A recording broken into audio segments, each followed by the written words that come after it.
आप देख रहे हैं ऑपरेशन गिरगिट। दिल्ली ब्लास्ट को लेकर एक और बड़ा खुलासा। डॉक्टर उमर के केबिन की तस्वीर पहली बार न्यूज नेशन के कैमरे पर। डॉक्टर मुजम्मिल के चैम्बर का वीडियो पहली बार न्यूज नेशन पर। आप देखिए।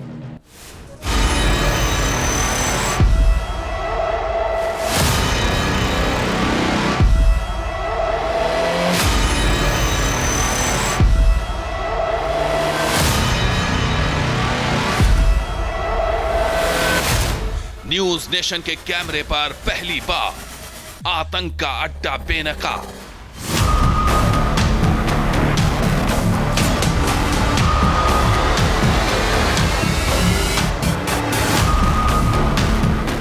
जहां डॉक्टर उमर ने आतंक का केबिन बनाया, वो इमरजेंसी वार्ड जहां से डॉक्टर मुजम्मिल ने आतंक का स्लीपर सेल चलाया।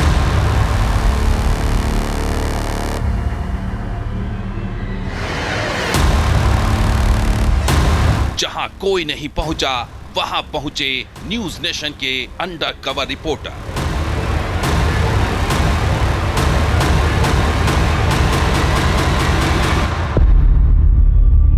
पहली बार अल फलाह यूनिवर्सिटी में न्यूज नेशन का secret camera. White collar doctor से आत्मघाती बने डॉक्टर उमर नबी से लेकर डॉक्टर मुजम्मिल और उनका टेरर गैंग जिस यूनिवर्सिटी से ऑपरेट कर रहे थे, उसके कैंपस में न्यूज नेशन के अंडर कवर रिपोर्टर मौजूद थे।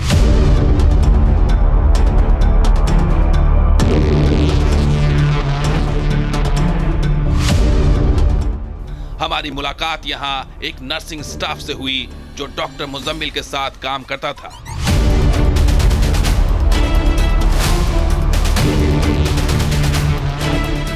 उसने हमें आतंकी साजिश के कश्मीर कनेक्शन के बारे में बताया।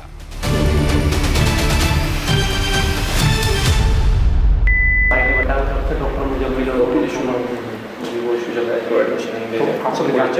आप किसी भी रहते थे डॉक्टर मुजम्मिल? नहीं, ऐसे नहीं देखे आप बहुत सारे डॉक्टर्स हैं।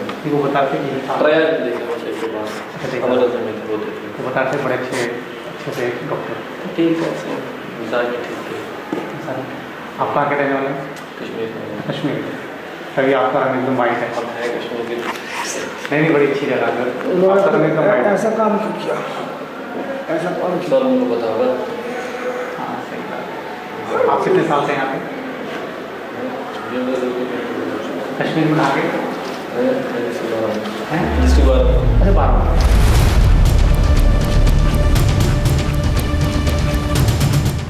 ये नर्सिंग स्टाफ था जो डॉक्टर मुजम्मिल और डॉक्टर उमर को अच्छी तरह जानता था। इसने उन दोनों के साथ लंबे समय तक काम किया, लेकिन इतने नजदीक रहने के बाद भी वो अस्पताल के अंदर चल रहे आतंक के स्लीपर सेल को भांप नहीं पाया। न्यूज नेशन के खुफिया कैमरे में नर्सिंग स्टाफ की जुबान से निकला एक एक शब्द रिकॉर्ड हो रहा था। क्या नाम है? अच्छी बात है, आप लोग तो इतनी हेल्प कर रहे हैं, लोगों की सेवा कर रहे हैं, इतना हेल्प कर रहे हैं, सर कर रहे हैं। बंदे आते हैं तो पूरा नाम हो जाता है।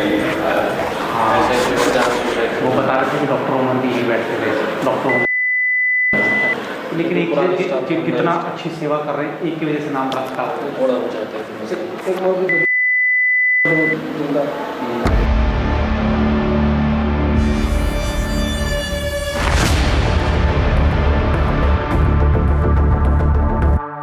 न्यूज नेशन के अंडर कवर रिपोर्टर ने छानबीन का दायरा और बढ़ाया।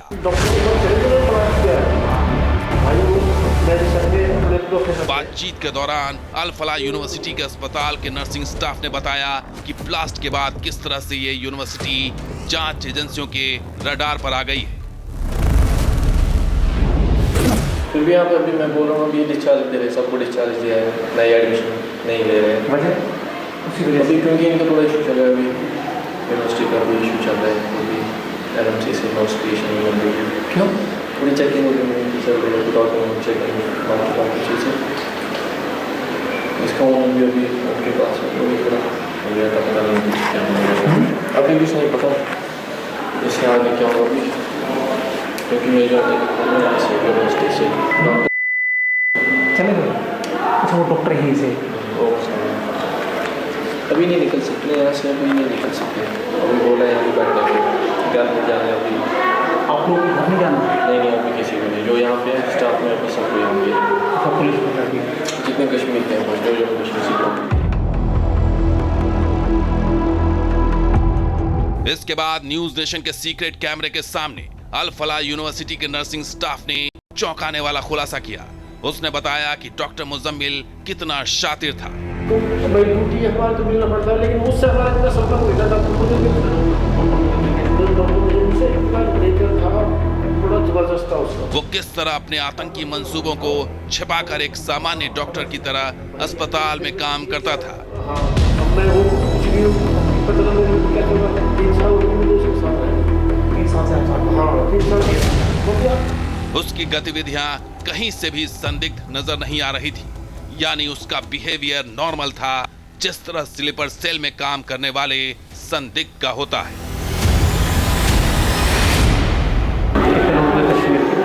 हम ऑलमोस्ट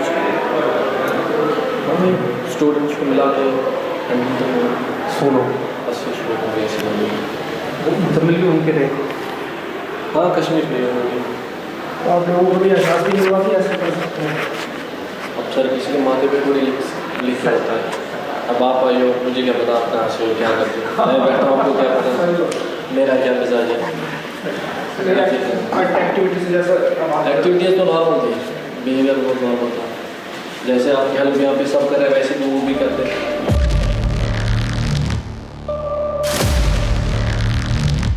अल फलाह यूनिवर्सिटी में डॉक्टर मुजम्मिल और डॉक्टर उमर के नेटवर्क को खंगालते हुए हम उस केबिन तक जा पहुंचे जहां डॉक्टर मुजम्मिल बैठकर मरीजों को देखा करता था। केबिन के बाहर हमारी मुलाकात एक और नर्सिंग स्टाफ से हुई। आप आओ सोमवार को सबसे बेस्ट सर्जन बैठते हैं यहाँ पर। इस नर्सिंग स्टाफ ने भी न्यूज नेशन के अंडरकवर रिपोर्टर को बताया कि डॉक्टर मुजम्मिल अपने साथ काम करने वाले स्टाफ और मरीजों के साथ बहुत अच्छी तरह पेश आता था ताकि उसकी आतंकी पहचान उजागर न हो। इतना दे दीजिए तो वो तो आपके कंधे पे हाथ रखकर आपसे मोहब्बत से बात करता, आपका तो दर्द वैसे गायब था। हाँ तो हम ये बैठ के कि यहाँ पे जैसे मुजम्मिल आप को आगे निकला है ना। अरे बड़े भाई ये छोटे छोटे बच्चे हैं। आप सुनो मेरी बात, मैं तो 3 साल से उसके साथ भाई यही डॉक्टर ड्यूटी करता। अगर वो तो अभी इन्होंने तो आपको इतना दे दीजिए तो वो तो आपके कंधे पे हाथ रखकर आपसे मोहब्बत से बात करता, आपका तो दर्द वैसे गायब था। हाँ तो कभी उसकी एक्टिविटी से कभी नहीं लगा कि इस टाइप का? अरे मैंने करो आप ये कहोगे मैं आपका भाई आपका पापा प्यार नहीं करता आपसे, इतनी मोहब्बत से बात करता हूँ। यही ड्यूटी करता था, ड्यूटी करने के बाद अपने कहीं भी घूमे आगे भाई। देखो किसी की मानसिकता के बारे में कुछ नहीं कह सकता। उसको रूम दे रखा, रूम में आता वो 3 साल अपने रूम पर रखला के रूम पर रहा, कभी बाहर ही रहता था। ध्वज में रहे कभी कहीं भी रहे। देखो मैं मेरी 6 घंटे की ड्यूटी है, मैंने 6 घंटे मशीन में अपना पंच आउट किया। अल फलाह से मेरे कोई लेने देने नहीं। अब मैं अपने घर पे जाके या कहीं भी जाके कुछ भी करूँ इससे कोई मतलब नहीं। बात आगे बढ़ी तो हमने दिल्ली धमाके के बाद पकड़ी गई डॉक्टर शाहीन के बारे में भी पड़ताल की। अंडरकवर रिपोर्टर ने नर्सिंग स्टाफ से जब डॉक्टर शाहीन के बारे में पूछा तो सुनिए उसका जवाब क्या था।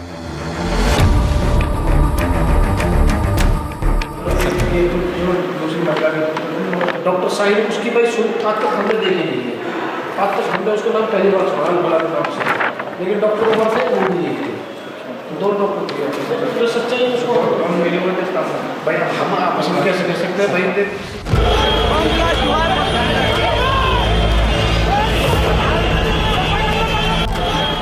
दिल्ली धमाके के तार अल फलाह यूनिवर्सिटी की बिल्डिंग नंबर 17 के कमरा नंबर 13 से जुड़े हैं, जो आतंक के डॉक्टरों का अड्डा था।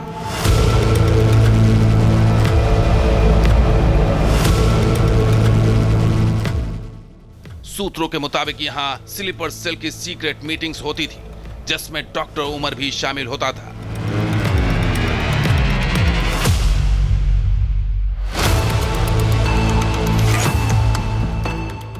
न्यूज नेशन के कैमरे पर अल फलाह कैंपस में मौजूद अस्पताल के नर्सिंग स्टाफ ने बताया कि डॉक्टर उमर के हाव भाव से कभी नहीं लगा कि यह सुसाइड बॉम्बर हो सकता है।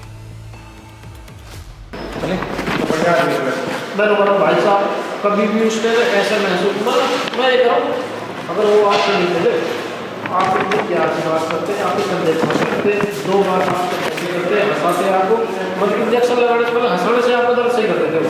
तो मुझे लगता है स्लीपर सेल से जुड़े हुए हैं। हाँ भाई, कुछ देखो, अब जब भगवान खुदा किसी की जब बुद्धि भटका पता नहीं कब भटका देगा, इतनी के लिए बात है। भाई साहब कभी भी उसने खुफिया कैमरे में अल फलाह के नर्सिंग स्टाफ ने जो बताया उससे साफ था कि डॉक्टर उमर और मुजम्मिल मेडिकल की डिग्री लेकर भी स्लीपर सेल की तरह काम कर रहे थे।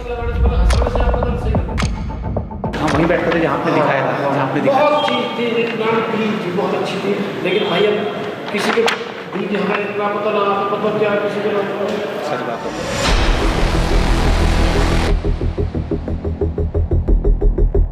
स्लीपर सेल का माया जाल ही ऐसा होता है कि उसे पकड़ना आसान नहीं, क्योंकि वो समाज में घुल मिल कर रहते हैं, आम लोगों की तरह बिहेव करते हैं। शायद यही वजह है कि डॉक्टर की टेरर ब्रिगेड ने एक यूनिवर्सिटी कैंपस में स्लीपर सेल का बड़ा अड्डा खड़ा कर लिया।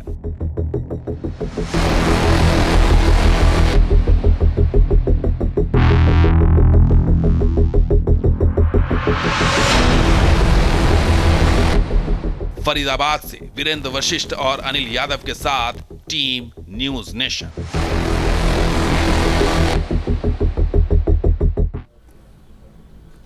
और अल फलाह चैरिटेबल ट्रस्ट से जुड़ी मनी लॉन्ड्रिंग केस में बड़ी कार्रवाई हुई है। मनी लॉन्ड्रिंग मामले में जवाद अहमद सिद्दीकी को गिरफ्तार कर लिया गया है। ईडी ने जवाद अहमद सिद्दीकी को किया है गिरफ्तार। अल फलाह यूनिवर्सिटी का संस्थापक है जवाद अहमद, जो अब ईडी की गिरफ्त में है, क्योंकि ईडी इस पूरे मामले की जांच कर रही है।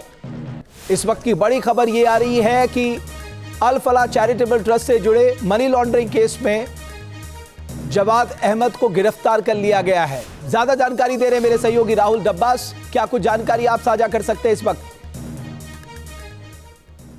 देखिए, एक बड़ा कदम उठाया गया है, क्योंकि आज सुबह लगभग 5:30 बजे से ही ईडी की रेड की शुरुआत हो गई थी। लगभग 25 लोकेशन थी और 4 से 5 राज्य थी, जम्मू कश्मीर, हरियाणा, दिल्ली और मध्य प्रदेश। और इसमें कहा गया कि सिद्दीकी ने जिस तरीके से कहा कि उनकी यूनिवर्सिटी के पास नेक का सर्टिफिकेशन है, वो चीज नहीं है।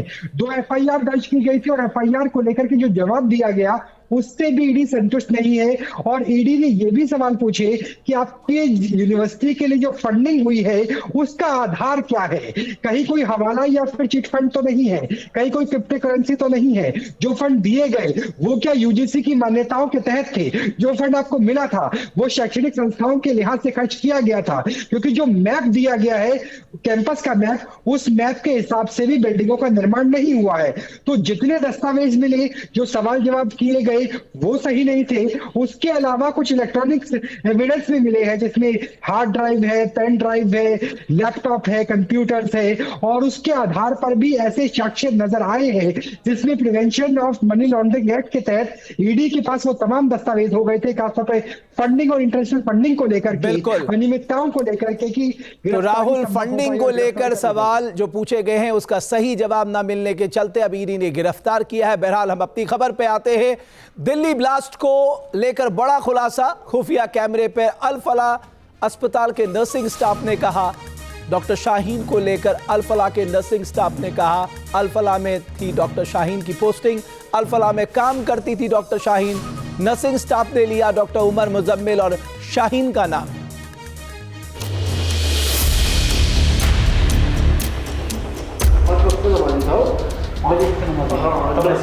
भाई अब तक दिल में किसी के क्या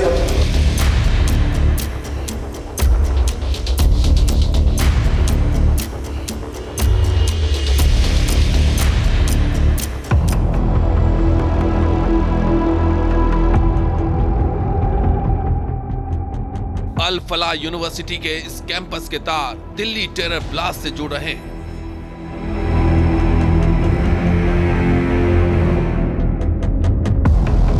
आरोप है कि यहां दिल्ली ब्लास्ट से जुड़े आतंकी डॉक्टरों का ठिकाना था। उन्होंने यहां बैठकर दिल्ली धमाकों का ब्लूप्रिंट तैयार किया था। यहां मौजूद अस्पताल में जब न्यूज नेशन के अंडरकवर रिपोर्टर पहुंचे तो उनकी मुलाकात ड्यूटी पर तैनात स्टाफ से हुई।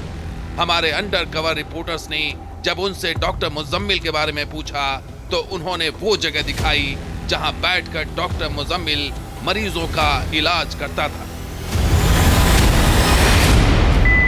डॉक्टर मुजम्मिल मुझे वो इशू चल रहा है, तो एडमिशन नहीं दे रहे। आप किसी ही रहते थे डॉक्टर मुजम्मिल? अल फलाह यूनिवर्सिटी के अस्पताल में यही वो केबिन है जहां डॉक्टर मुजम्मिल बैठता था।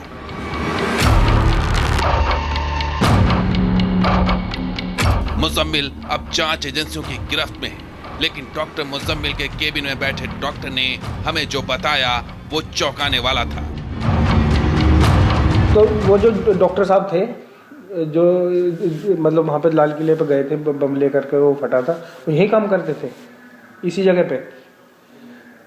तो मतलब जैसे आप और हम बात कर रहे हैं, कभी एक्टिविटीज ऐसा नहीं लगा भाई क्या मामला है, या कुछ शक हुआ हो किसी? अगर ऐसा होता तो किसी ने रिपोर्ट किया होता ना, बताते नहीं, जैसे थोड़ा बहुत होने के बाद लगता कि यार हाँ यार ऐसी बेसिकली उनकी इंटरेक्शन ज़्यादा नहीं थी। अच्छा ज़्यादा बात नहीं, मतलब चुपचाप रहते थे। इंट्रोवर्ट आदमी था, लिमिटेड बात, काम से रिलेटेड। सीनियर डॉक्टर भी था ना, जब काफ़ी सीनियर थे, तो ऐसे कोई उनसे हम फालतू में बात भी नहीं कर सकते हैं। अच्छा एचओडी थे यहाँ पे? एचओडी नहीं थे, अच्छा प्रोफेसर थे, असिस्टेंट प्रोफेसर थे। अच्छा तो ऊंची दर्जे होती है प्रोफेसर के, 2 गैप होता है। और उनके जो 3-4 दोस्त और भी थे यहाँ पे? वो दोस्त हैं क्या है हमें नहीं पता इस चीज़ के बारे में, बट बताया तो यही जा रहा है दोस्त हैं। अच्छा, मतलब हमने ऐसे कभी साथ में देखा नहीं, इसलिए।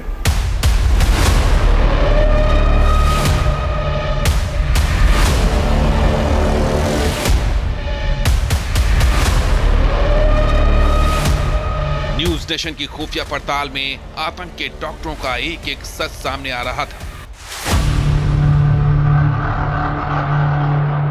अल फलाह यूनिवर्सिटी में डॉक्टर मुजम्मिल और डॉक्टर उमर नबी के केबिन के बाद न्यूज नेशन के अंडरकवर रिपोर्टर एक ऐसे नर्सिंग स्टाफ के पास पहुंचे जिसने डॉक्टर मुजम्मिल और डॉक्टर उमर को बहुत करीब से देखा था।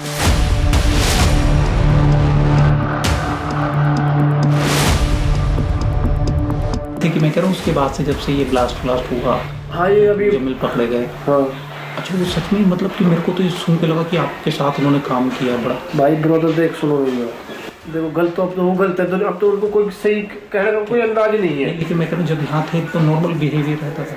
अब बिल्कुल भाई बहुत अच्छे बर्ताव बात करते थे, लेकिन ये क्या पता भाई वो एक दूसरा मुखौटा लेके बैठे हैं, गलत करो। लेकिन पहले लेकिन अचानक हो गए, बस एकदम हमें भी शौक लगा यार। न्यूज नेशन के अंडरकवर रिपोर्टर से बातचीत में अल फलाह के नर्सिंग स्टाफ ने लेडी डॉक्टर शाहीन के बारे में भी बड़ा खुलासा किया।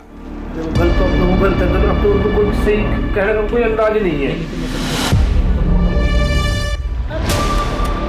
वो जो एक लेडीज डॉक्टर की बता रहे हैं शाहिदा डॉक्टर शाहीन थी, लेकिन भाई हमने आज तक नहीं देखा उसको। भाई देखो मैं से यहाँ रहती ही नहीं थी, मतलब यहाँ नहीं थी वो। अगर वो उनकी पोस्टिंग थी यूनिवर्सिटी में, परली साइड। अच्छा, यूनिवर्सिटी में, यहाँ ये है हॉस्पिटल। अच्छा, हमारा वहाँ से उनसे कोई कनेक्शन ना। टोटल चार लोग है ना यहाँ से? हालांकि 3 है, doctor Umar, doctor Muzammil, doctor Shaheen. तो इनका बिहेवियर लगता नहीं था कभी भी ऐसा? डॉक्टर शाहीन को तो हमने आज तक देखा नहीं। डॉक्टर उमर हमारे यहाँ अभी ज़्यादा दिन नहीं हुए, तो उनको मेरे साथ 5-6 महीने हुए होगा आए भी। उनको उनसे हमारा कोई लेना देना नहीं था। वो अलग ही प्रोफेसर थे, वो अलग नई बिल्डिंग में उनके पेशेंट एडमिट रहते थे। तो आपका नर्सिंग स्टाफ? हाँ जी, नर्सिंग स्टाफ। डॉक्टर मुझे मिलता, वो यहाँ तक डॉक्टर था, यहीं बैठे थे पीछे। ये एक बात है उनके, उसके अंडर बना। अच्छा,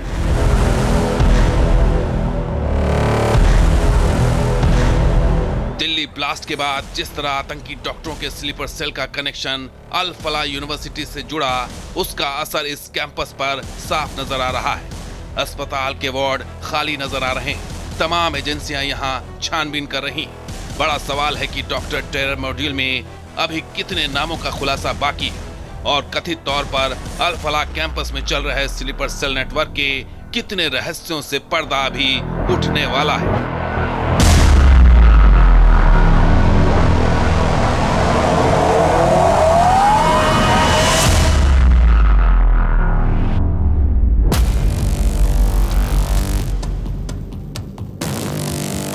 फरीदाबाद से वीरेंद्र वशिष्ठ और अनिल यादव के साथ टीम न्यूज नेशन।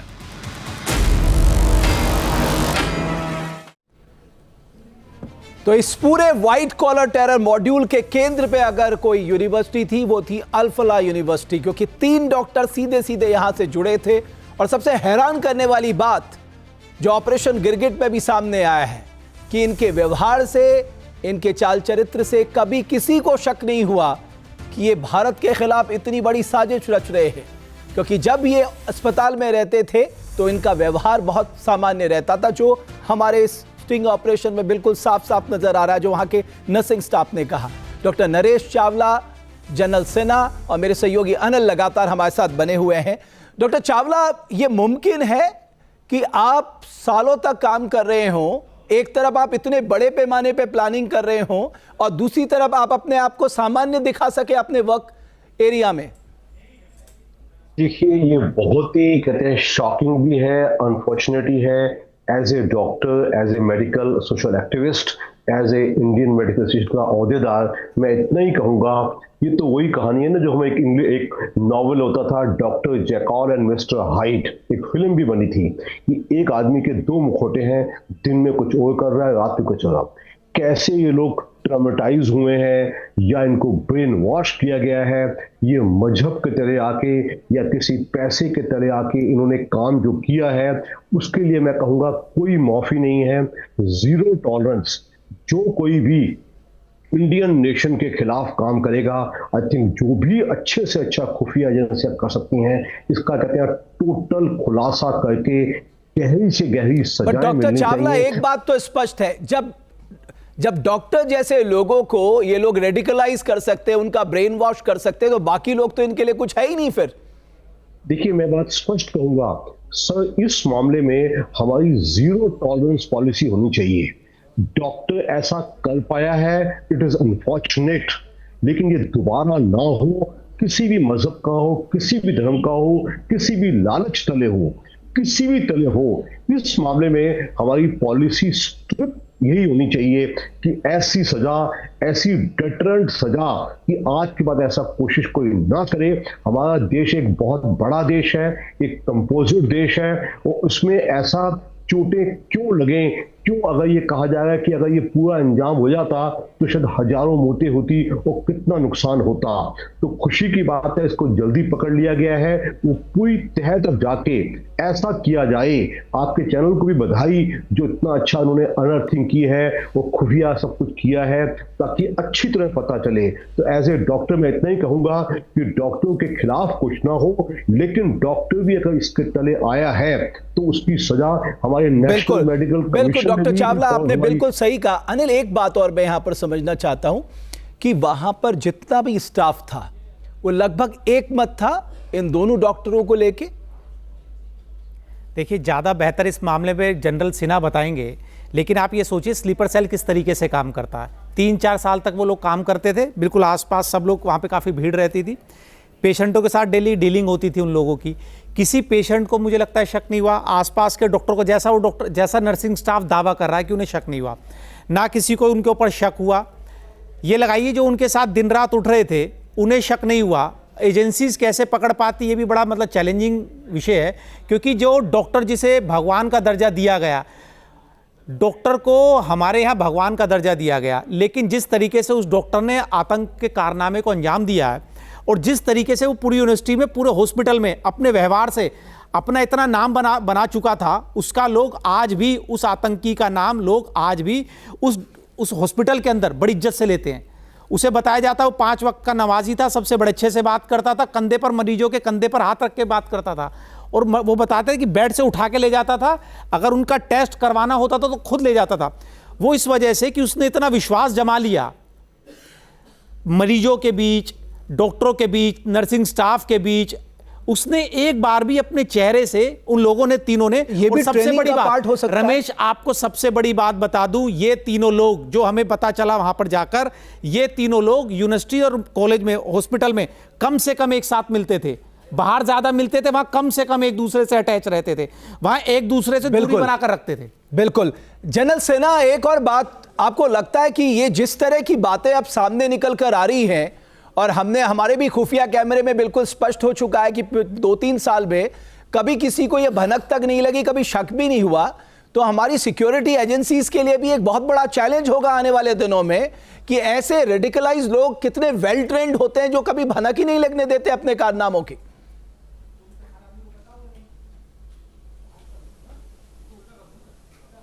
आप ठीक कह रहे हैं रमेश, और ख़ास करके आपके जो रिपोर्टर हैं अनिल, जिन्होंने ये क्या की है, ऑपरेशन गिरगिट करना इतना आसान नहीं है। वो पहुँचे हैं उन लोग तक, वो एक पहलू देता है कि देखिए जो ये लोग अंडर कवर्स में काम करते हैं, जो स्लीपर सेल होते हैं, उनका दो रूप होता है। बाहर का रूप वो जानबूझकर किस तरह से रखते हैं कि उन पर शक ना पड़े, वो एक्स्ट्रा हम्बल होंगे, उनके आसपास भटकने नहीं देंगे, मगर जब वो काम करते हैं बड़ी सातिराना तरह से करते हैं। तो ये चीज़ तो जनरल सिन्हा, एक सवाल आपसे है, जिस तरीके से जिस पेशे को इतना बड़ा पेशा बनाया गया, भगवान का दर्जा दिया गया, अगर ये इनके आका लोगों ने इन तक पहुंच के इनको रेडिकलाइज कर दिया, इनको स्लीपर सेल बना दिया, क्या हमारे लिए बहुत बड़ा चैलेंज हमारी एजेंसीज के लिए नहीं है? क्योंकि डॉक्टर की तरफ इस शक की नजर से देखना, और ये लोग कैसे रेडिकलाइज हो गए और स्लीपर सेल में तब्दील हो गए, इतना बड़ा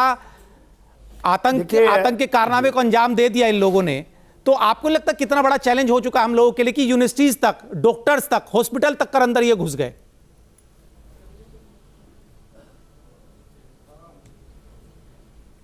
आपका सवाल सही है और बहुत बड़ा चैलेंज है, मगर एक चीज़ याद रखिए कि यदि आप उसामा बिन लादेन को देखते हैं तो एक बहुत बड़ा इंजीनियर था।